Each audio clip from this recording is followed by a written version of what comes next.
you don't know what you don't know. And it is something that it's becoming more and more relevant, where the new version of Google search is making sure you use AI in the right way.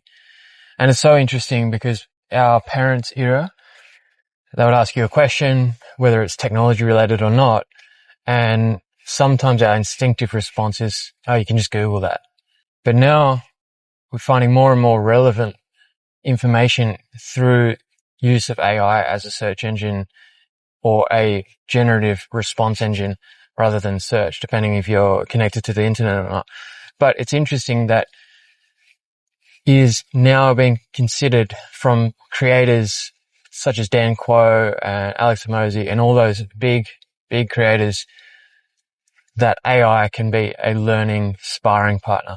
It's a way to fast track your ability to learn a new concept, learn a new skill, and then find your blind spots. And ideally, that's what we want to use at the moment, AI for, until we can have these agentic agents which execute on tasks for us, which they're becoming more and more reality, but they are a lot more too complex for just the average user.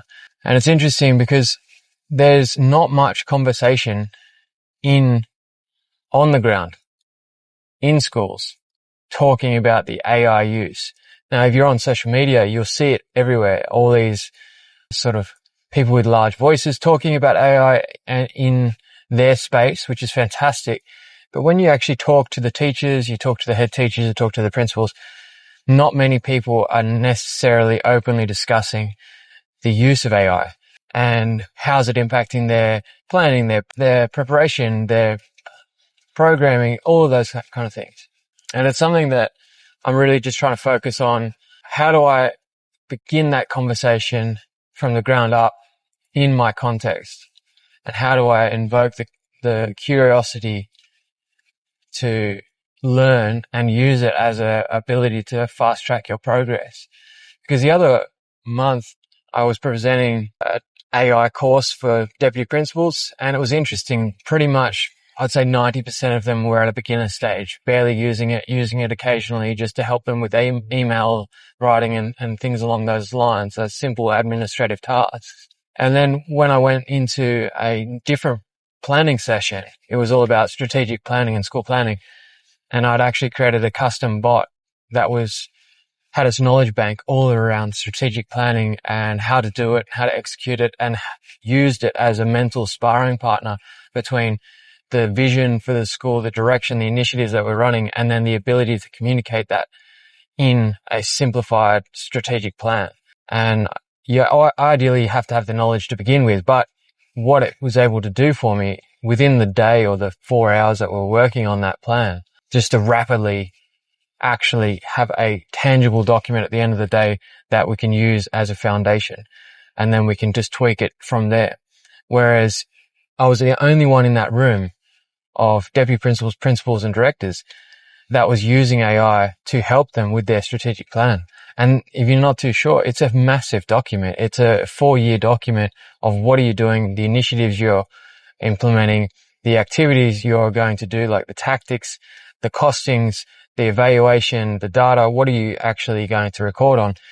And it's a big task. And sometimes it can take months and if not longer to actually get the plan right and communicate it right. However, to get the foundation using AI the way I did, it was interesting because no one else in that situation was using it. So when we think that everyone is adopting, like you see the headlines, everyone is moving so quickly, everything is taking it one step above the next. When you actually look at the ground, we're still yet to implement it to a basic level. And it's, I reckon probably in my context, 90% are yet to push beyond the simple administrative task of writing an email or giving a lesson idea or providing feedback or writing a report, rather than using it as a mental and learning sparring partner to actually help with that creative and critical thinking.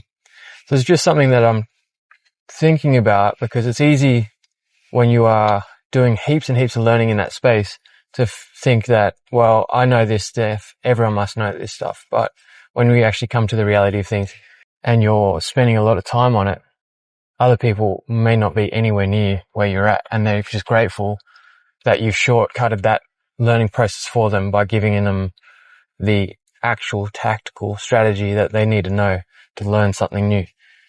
So that is how I'm using AI in that perspective at the moment, and I'm using it until it just adjusts. But yeah, curious on the currency of education. What does it look like? I'm going to leave it there. Remember, effort equals results. I'll see you in the next one.